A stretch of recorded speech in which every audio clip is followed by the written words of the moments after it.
Often, hype cycles leading up to a game's release are just as pivotal to its success as the game itself. Trailers, interviews, and review cycles can often make or break a game's reception, and developers know this. Hundreds of thousands of dollars often go into a game's marketing campaign, but this isn't always the case. Shadow dropping, also referred to as stealth dropping, is the act of a game releasing on the same day it's announced. This means no trailers, no interviews, and no reviews at launch. At face value, this approach sounds flawed for many reasons. Without marketing, how will people find your game?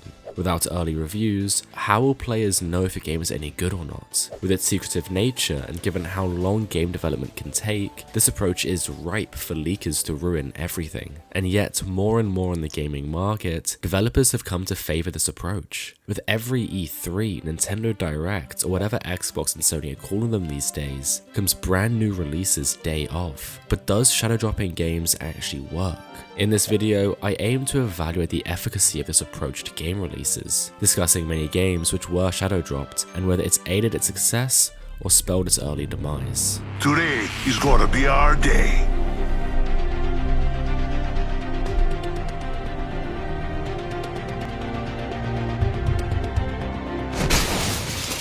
Respawn's take on the Battle Royale formula may be the most recognized example of this approach. Announced and released on the 4th of February 2019, it came around the height of the Battle Royale craze. Fortnite was still reigning supreme, and everyone was eagerly awaiting its first real competition. After an extensive marketing campaign for both Titanfall games, and for both to end up commercially underwhelming, Respawn wanted to change it up.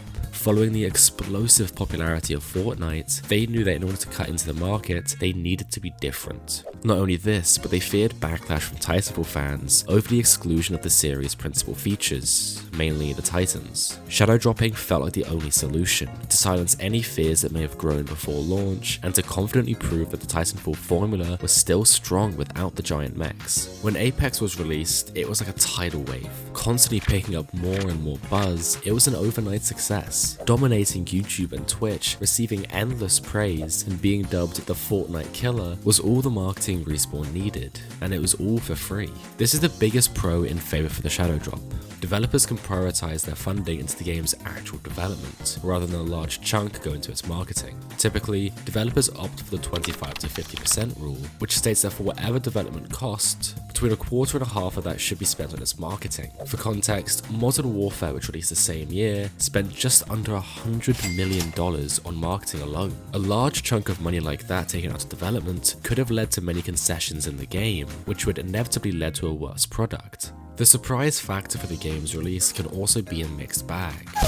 On one hand, it exudes confidence. It's almost as if the developer is saying, "We don't need to tell you to buy our game, the game will do that for us." But alternatively, it can have the adverse effect. By not allowing proper review cycles to be done, it can show a lack of trust in the game's quality, and an attempt to bleed a few early sales before reviews show how bad the game really is. Thankfully, Apex is the former, and is a prime example of where a shadow drop is appropriate. As the game is free, players don't lose anything by giving the game a try.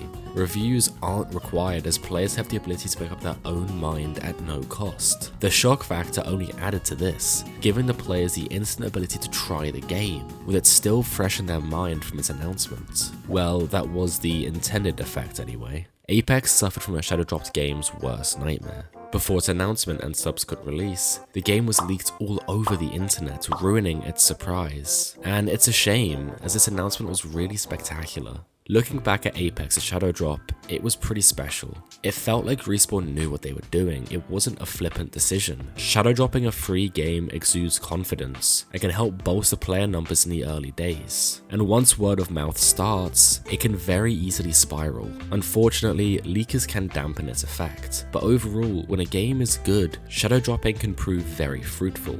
And not having those extra marketing costs can ensure a better product. Whether Apex's success is a result of its release, I'm not sure. I'm confident that had there been a whole hype cycle before release, it would have negatively impacted the game's reception, probably leaving it named nothing more than a Fortnite clone. Of course, it helped that Apex was a fantastic game, but what if the game wasn't that good? Is shadow dropping still a good idea? Well, this is where the Halo Infinite multiplayer sadly comes in.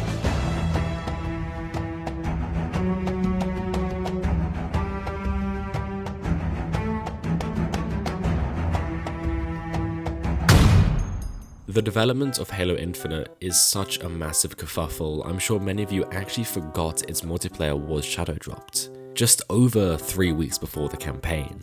Yeah, this one was weird. To celebrate Halo's 20th anniversary, 343 decided to drop the game's multiplayer portion for free early, and boy was it unfinished. After already receiving multiple delays, the release of Halo Infinite was well known by November 15th. This made the surprise factor, which shadow drops essentially rely on, pointless. And while its early release did lead to a slight buzz, it was quickly dissipated before long. It just wasn't finished. Launching with only 10 maps, a small selection of modes, and an egregious monetization offering. But don't worry, because this early drop was only supposed to be seen as a beta, as described by 343, which brings up a lot more problems.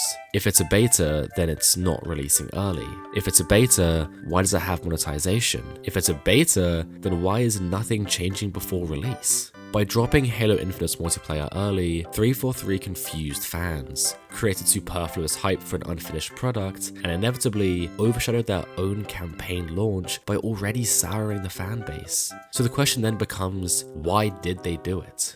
The reason of Halo's 20th anniversary doesn't explain the full picture. It was common knowledge at that point that the game's development was muddled, and that portions of the game were going to be missing at launch. So in order to try to dispel this dire narrative, Microsoft and 343 seemingly thought that a shadow drop would provide a sense of confidence to instill in the player base, just as Apex had done. But instead, it did the opposite. This inflated hype had major repercussions for Infinite's multiplayer, which is still felt to this day. The facade of confidence led to greater expectations which 343 weren't able to reach. Esports teams were quickly established and then quickly disbanded. Fans expected new content which wouldn't come for months, and the game has been unable to see any real growth following its initial burst. And it's a shame really, because it's actually pretty great now. Had Halo Infinite followed the much more traditional method of release, its success may have been less initially, but much healthier in the long run. Had 343 even doubled down on its early access status, not releasing the game until it was in a healthier state, it wouldn't have instilled a fake confidence in them. As it stands, Halo Infinite is an example of where shadow dropping a game negatively impacted on its success. With its unfinished state, uneasy fan base, and confusing release, shadow dropping just wasn't right for Microsoft. But who knows, maybe second time lucky.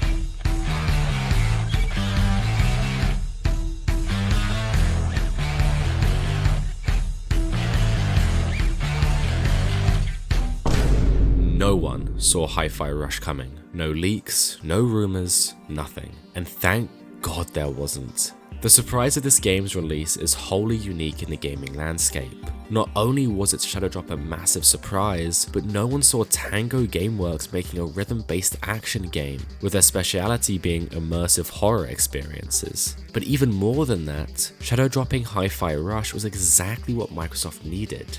Coming at a time where Microsoft's first-party offering was slim to say the least, Hi-Fi Rush had large boots to fill. With the hotly anticipated Starfield still months out, both Bethesda and Microsoft had large gaps in their release schedules. This somewhat inadvertently worked to Hi-Fi Rush's favour.